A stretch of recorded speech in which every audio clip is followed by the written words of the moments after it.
أعوذ بالله من الشيطان الرجيم.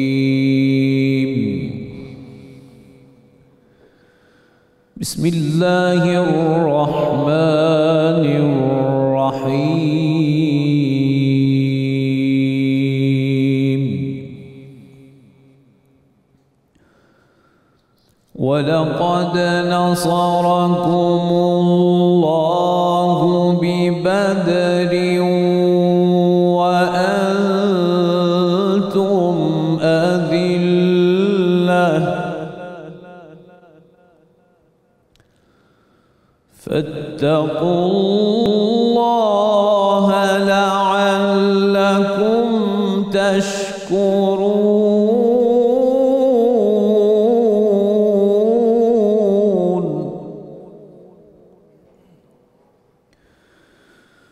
إذ تقول للمؤمنين ألن يكفيكم أن يمدكم ربكم ب3,000 آلاف من الملائكة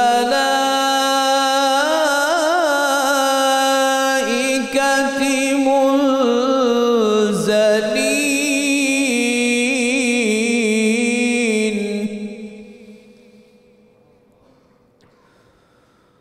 بلى إن تصبروا وتتقوا ويأتوكم من فورهم هذا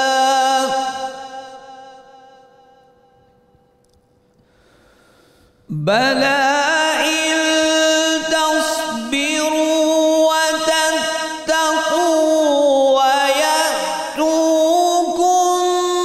من فورهم هذا يمددكم ربكم ب5,000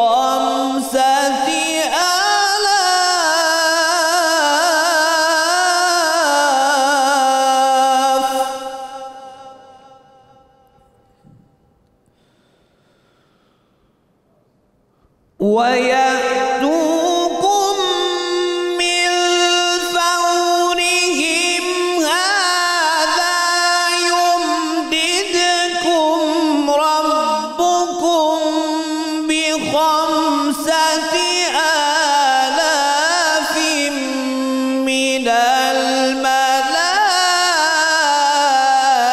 الملائكة مسومين.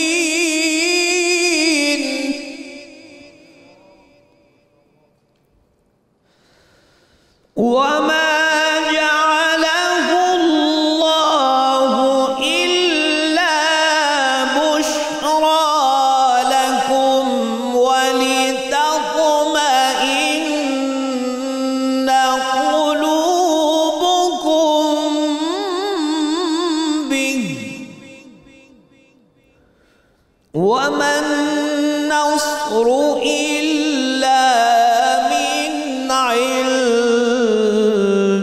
الله العزيز الحكيم. صدق الله العظيم. ماشاءاللہ ماشاءاللہ. ملک معروف نوجوان قاری جناب قاری سید خالد حمید کاظمی صاحب تلاوت کلام پاک سے ہم سب کے قلوب کو منور فرما رہے تھے. الحمدللہ رب العالمین والصلاة والسلام علی سید الانبیاء والمرسلین. اللہم صلی علی سیدنا و مولانا محمد وعلی آلہ واصحابہ وبارک وسلم وصلی علیہ. دنیا کے تمام دیکھنے والوں کو، تمام چاہنے والوں کو، تمام پیار کرنے والوں کو اور جہاں جہاں تک اس وقت میری آواز کو سنا اور مجھے دیکھا جا رہا ہے، جنید اقبال کی جانب سے انتہائی محبت کے ساتھ السلام علیکم. ایک بار پھر ناظرین آپ کو 1445 ہجری سن 2024 رحمت رمضان کی خصوصی براہ راست نشریات میں افطار کے حسین سے موقع پر اور 17 رمضان المبارک کے موقع پر میں دل کی عطا گہرائیوں سے خوش آمدید کہتا ہوں. اس تیقن کے ساتھ آغاز کرتے ہیں صاحب کہ کاش کاش کاش کاش کاش آج مسلمانوں کے دل میں یہ بات اتر جائے کہ اللہ پر توکل ہی اس کی اصل دولت ہے۔ کاش مسلمانوں کے دلوں میں یہ بات اتر جائے کہ اسباب تو اپنی جگہ ہیں، لیکن اصل معاملہ مسبب الاسباب پر تیقن کا ہے۔ کاش مسلمانوں کے دل میں یہ بات اتر جائے کہ ایمان کی حلاوت ہی مسلمان اس وقت پاتا ہے جب سارے اسباب کو وہ ٹھوکر مارتا ہے اور مسبب کی بارگاہ میں آ کر کھڑے ہو جایا کرتا ہے۔ کاش مسلمانوں کو یہ سمجھ آ جائے کہ ایمان کی اصل جو طاقت ہے وہ میسر ہی اس وقت آتی ہے جب انسان تمام تر طاقتوں کو فراموش کرتا ہے، سب کو لا کہتا ہے، سب کو لا کہتا ہے اور الا اللہ کا نعرہ لگاتا ہے اور اس کے بعد اللہ کی بارگاہ میں آ جاتا ہے۔ ناظرین کرام، آج 17 رمضان المبارک ہے، آج یوم الفرقان ہے۔ آج کا دن غزوہ بدر کا دن ہے، آج کا دن غزوہ بدر الکبریٰ اور بدر العظمیٰ کہلاتا ہے۔ یعنی ایک عجیب و غریب سا دن ہے صاحب، ایک طرف حق ہے، دوسری طرف باطل ہے، ایک طرف غرور و تکبر اور طاقت کے نشے میں بدمست کفار ہیں تو دوسری طرف اللہ اور اس کے رسول صلی اللہ علیہ وآلہ وسلم کے غلام ہیں۔ ایک طرف سرکار مدینہ صلی اللہ علیہ وآلہ وسلم پر اپنا سب کچھ قربان کرنے کے لیے چند نفوس قدسیہ موجود ہیں، اور دوسری طرف کم و بیش 1000 کا لشکر ہے کہ جن کے پاس طاقت بھی ہے، جن کے پاس قوت بھی ہے، جن کے پاس مال بھی ہے، جن کے پاس دنیا کے سارے اسباب موجود ہیں، اور دوسری طرف وہ ہے جو محمدی غلاموں کی صورت میں اپنے سر پر کفن مان کر اللہ اور اس کے رسول صلی اللہ علیہ وآلہ وسلم کے نام پر اپنے آپ کو قربان کرنے کو تیار ہیں، کہ جن کے پاس ناظرین نہ تلواریں پوری ہیں، نہ ان کے پاس تیر پورے ہیں، نہ ان کے پاس گھوڑے پورے ہیں، نہ ان کے پاس اونٹ پورے ہیں، ان کے پاس کچھ بھی نہیں ہے۔ ہاں، ان کے پاس اگر ہے تو ایک طاقت ہے، جو طاقت انہیں یہ بتلاتی ہے کہ اللہ پر ایمان ہی اصل میں مسلمان کی اصل معراج ہوا کرتی ہے، اور جو اللہ پر ایمان رکھتا ہے اللہ تبارک و تعالیٰ اسے کم طاقت ہونے کے باوجود، ظاہری طور پر کم طاقت ہونے کے باوجود، قلت ہونے کے باوجود بھی ایسی فتح و نصرت عطا کرتا ہے کہ دنیا انگشت بدندہ رہ جاتی ہے۔ آج کا دن ناظرین دراصل اگر میں کہوں تو غلط نہ ہوگا کہ ناموس سے رسالت صلی اللہ علیہ وآلہ وسلم کی محافظت کا دن ہے۔ آج کا دن اگر میں کہوں تو غلط نہ ہوگا ناموس سے صحابہ کرام رضوان اللہ تعالیٰ علیہم اجمعین کی محافظت کا دن ہے۔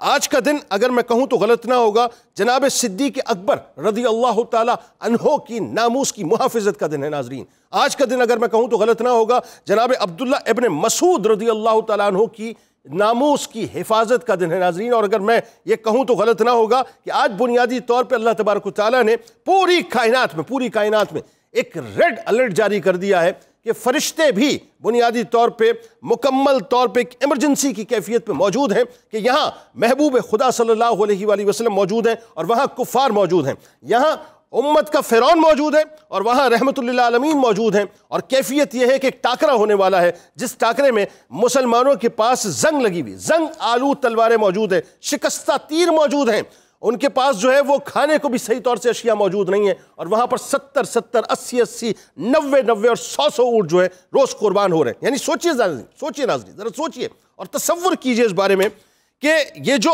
اللہ اور اس کے رسول سے تعلق ہے یہ کیسا ہے صاحب۔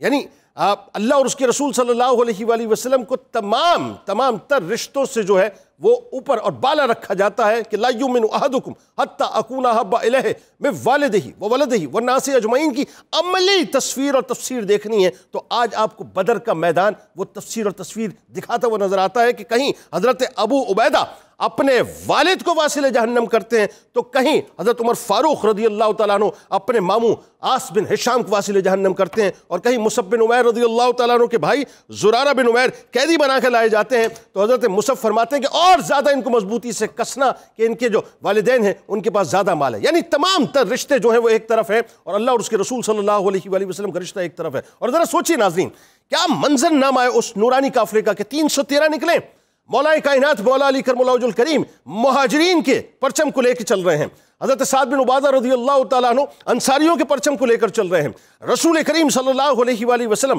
جیسے ہی میدان بدر میں پہنچتے ہیں تو رات کو دست دعا کے لیے اپنے دست مبارک یعنی دعا کے لیے دست مبارک کو بلند کرتے ہیں، اپنی جھولی کو پھیلاتے ہیں اللہ کی بارگاہ میں، اور پوری رات زمین و آسمان گواہ ہے اس بات کے اوپر کہ رسول کریم صلی اللہ علیہ وآلہ وسلم انتہائی آہوزاری کے ساتھ اللہ کی بارگاہ میں گڑ گڑا کر رو کر دعا کرتے رہتے ہیں کہ یا اللہ تیری یہ بندے، تیری یہ قوم، تیری یہ امت ایسی ہے کہ اگر آج ان میں سے کوئی نہ رہا تو کل تیرا نام لینے والا کوئی نہیں رہے گا. وہاں صدیق اکبر رضی اللہ تعالیٰ عنہ سرکار علیہ السلام کو ڈھارس دیتے ہوئے نظر آتے ہیں کہ یا رسول اللہ صلی اللہ علیہ وآلہ وسلم, اللہ تعالیٰ یقیناً آپ کی دعا کو قبول کرے گا اور آپ کو فتح دے گا. اور قربان جائیے آپ کے علم غیب پر صاحب, قربان جائیے کہ میرے آقا نے ایک دن پہلے بتلا دیا تھا کہ یہاں پر ولید گرے گا, یہاں پر شیبہ گرے گا, یہاں پر عتبہ گرے گا, یہاں پر ابی ابن خلف گرے گا, یہاں پر عقبہ بن ابی معیط گرے گا. جہاں جہاں میرے سرکار نے فرمایا وہاں وہاں وہ تمام جتنے بھی کفار تھے وہ واصل جہنم ہوئے. اور کیوں نہ ہوتے, یہ وہ لوگ تھے صاحب, مجھے کہنے دیں جملہ, یہ وہ لوگ تھے جنہوں نے ناموس رسالت صلی اللہ علیہ وآلہ وسلم پر معاذ اللہ ثم معاذ اللہ انگلی اٹھائی تھی. یاد ہے نا آپ کو واقعہ کہ جب وہ مکے میں رسول کریم صلی اللہ علیہ وآلہ وسلم جب سجدے کی حالت میں تھے تو ابو جہل نے اس وقت کہا تھا کہ کوئی ہے جو اوجڑی ڈالے ان کے اوپر. عقبہ اٹھا تھا نا, میرے سرکار کے جسم اطہر کے اوپر جا کے اوجڑی رکھی تھی نا, اپنے ننھے سے ہاتھوں سے سیدہ کائنات نے اس اوجڑی کو ہٹایا تھا نا. اس وقت میرے سرکار علیہ السلام نے دعا فرمائی تھی, 7 لوگوں کے لیے دعا فرمائی تھی. وہ 7 وہاں پر ہنسی ٹھٹا کر رہے تھے 7 لوگوں کے لیے. عبداللہ ابن مسعود فرماتے ہیں میں نحیف تھا, میں کمزور تھا, میں دیکھ رہا تھا, کچھ کر نہیں سکتا تھا. اللہ تعالیٰ نے اس دعا کو مقبولیت کے پر لگائے غزوہ بدر میں. یہ 7 ملعون جو ہیں, جو 7 ملعون تھے جنہوں نے سرکار علیہ السلام کی شان میں گستاخی کی تھی, سرکار علیہ السلام کی شان میں گستاخی کرنے کے بعد قدرت نے ان سے ایسا امتحان لیا, مطلب ایسا یوں کہہ لیجئے کہ اپنا ان سے انتقام لیا, ایسا انتقام لیا کہ اللہ تبارک و تعالیٰ نے ان کو ایسا واصل جہنم کیا کہ کوئی ان کا نام لیوا وہاں پر موجود نہ تھا. وہ تمام کے تمام جو ہے وہ واصل جہنم ہوئے. اللہ تعالیٰ نے اپنے نبی کی ناموس کی محافظت کی ہے غزوہ بدر کے موقع پہ, میدان بدر کے موقع پہ. اور ایسے ایسے عشق کے مناظر ہیں صاحب, یہ جو آج ہم بیٹھ کے کہتے ہیں نا کہ ہم کیا کریں گے, معیشت. انہوں نے بتایا کہ معیشت کچھ نہیں ہوتی, جو کچھ ہوتا ہے اللہ رسول سے تعلق ہوتا ہے. ارے صاحب تلواریں نہیں تھیں, کھجور کی یعنی آپ سوچئے حضرت عکاشہ بن محصن رضی اللہ تعالیٰ سرکار علیہ السلام نے ٹہنی دے دی, سوال نہیں کیا یا رسول اللہ یہ تو ٹہنی ہے. یہ تھے ان کے عقیدے. اور آج کا مسلمان کیا ہے, آج کا مسلمان کہتا ہے کیلکولیشنز کرنی چاہیے. وہ ٹہنی لے کے چل پڑے, اللہ تعالیٰ نے تلوار کر دی, لڑتے رہے واصل جہنم کرتے رہے کفار کو. تو آج کا دن بنیادی طور پر اللہ اور اس کے رسول صلی اللہ علیہ وآلہ وسلم سے دراصل کمٹمنٹ کا دن. آغاز کرتے ہیں, ہمارے ساتھ جو شخصیات موجود ہیں یقیناً کسی تعارف کے محتاج نہیں. پہلی شخصیت ممتاز عالم دین, بہت ہی خوبصورت گفتگو کرتے ہیں اور میرے دل کے بہت قریب ہیں, جناب مفتی محمد فاروق القادری صاحب تشریف فرمائیں. دوسری شخصیت ممتاز اسکالر جناب ڈاکٹر فرحان خان عباسی صاحب تشریف فرمائیں. تیسری شخصیت یقیناً کسی تعارف کے محتاج نہیں, ماہر اقبالیات ہیں, کمال گفتگو کرتے ہیں, بہت سینئر موسٹ ہیں, محترم جناب ڈاکٹر طاہر حمید تنولی صاحب تشریف فرمائیں. ان کے ساتھ ساتھ ایک اور شخصیت ناظرین یقیناً ممتاز دانشور ہیں, تاریخ دان ہیں, کمال گفتگو کرتے ہیں, ممتاز اسکالر جناب پروفیسر محمد یوسف عرفان صاحب تشریف فرمائیں. اور ساتھ ساتھ تشریف رکھتے ہیں آپ کے ہمارے ہم سب کے انتہائی قابل احترام, بہت ہی کمال شناخت ہیں, صرف پاکستان نہیں بلکہ پوری دنیا میں آپ کو سنا اور پسند کیا جاتا ہے, جناب الحاج شہباز قمر فریدی صاحب تشریف فرمائیں. اور آخر میں کچن کے سیگمنٹ موجود ہیں محترمہ منیرہ کرن صاحبہ, جو یقیناً روز بڑے کمال کھانے ہمیں بنا کے پیش کیا کرتی ہیں. آپ تمام احباب کو خوش آمدید, السلام علیکم. آئیے ناظرین اب آپ کو لیے چلیں منیرہ کی جانب. جی منیرہ, کیا خبریں ہیں, کہاں سے آغاز کر رہی ہیں؟ جی آج کی جو ریسیپیز ہے, آج بن رہا ہے بھنڈی گوشت اور ساتھ میں بنے گا اوریو شیک بنے گا ود آئس کریم, اور ساتھ میں ایک بچوں کے لیے ایک سنیکس بنا رہی ہوں جس کو کہتے ہیں منی ٹورٹیلا ریپس, جس کو ہم شورما بھی بنا سکتے ہیں اس کے اندر ریپ فلنگ کر کے. لیکن یہ آپ اس کو گھر میں اگر بنائیں میدی کی روٹی کے ساتھ تو یہ بہت اچھا ایک آلٹرنیٹ ہے بچوں کے لیے, افطاری کے لیے بہت ہیلدی کسی بھی ڈائٹ میں آئے گا. اچھا, اس کے لیے میں سب سے پہلے بھنڈی کے لیے کہ بھنڈی کو پہلے واش کرنا ہے, کیونکہ بھنڈی اکثر لیس چھوڑ دیتی ہے. اکثر شکایت ہوتی ہے کہ بھنڈی لیس لیک ہو جاتی ہے, تو آپ اس کو پہلے دھوئیں, دھونے کے بعد اس کو سکھائیں, پھر اس کو واش کرنے, پھر اس کو کٹ کر کے پھر آپ نے اس کو فرائی کرنا ہے, کیونکہ عام طور پہ آپ گیلی کے لیے فرائی کرتے تو وہ بھنڈی لیس چھوڑ دیتی ہے. اچھا, تو یہ اس کی ایک ٹپ ہے, میں نے کہا میں شیئر کر دوں کہ اکثر مجھے سب کہتے ہیں کہ ضرور بتائیے کہ بھنڈی لیس کیوں چھوڑتی ہے. اس کا بنانے کا طریقہ مطلب یہ کہ اگر وہ واش کرنے کے بعد سکھا دی جائے جی تو کرسپی بھی ہو جائے گی. جی کرسپی بھی ہو جائے گی. آپ اس کے پکوڑے بھی بنا سکتے ہیں بھنڈی کے, جس کو بیسن کے ساتھ ایسے میرینیٹ کر کے آپ اس کو بیسن میں لگا کے پوری ہول بھنڈی کو کٹ مت کریں, آپ اس کے پکوڑے بنا کے کھا لیں. بھنڈی کا سیلڈ بھی بہت, جی اس کا سیلڈ بھی بہت اچھا بن سکتے ہیں. ٹھیک ہے, تو اس کو آج میں بناؤں گی. پہلے اس کا چکن بنائیں گے اور پھر اس کے ساتھ اس کو میں فرائی کر کے اس کو اسٹر فرائی کروں گی, پھر اس کو مکس کروں گی. باقی کی جو ڈرنک ہے وہ آئس کریم کے ساتھ ہے, وہ جب بنے گی تو آئس کریم کا سکوپ اس میں ایڈ ہوگا, اور پھر اس کو میں اوریو بسکٹس کے ساتھ اس کو میں مکس کر کے اس کو میں ڈسپلے میں لگاؤں گی. ساتھ میں روح افزا تھوڑا سا ایڈ کروں گی. اور جو تھرڈ جو ہماری ہے یہ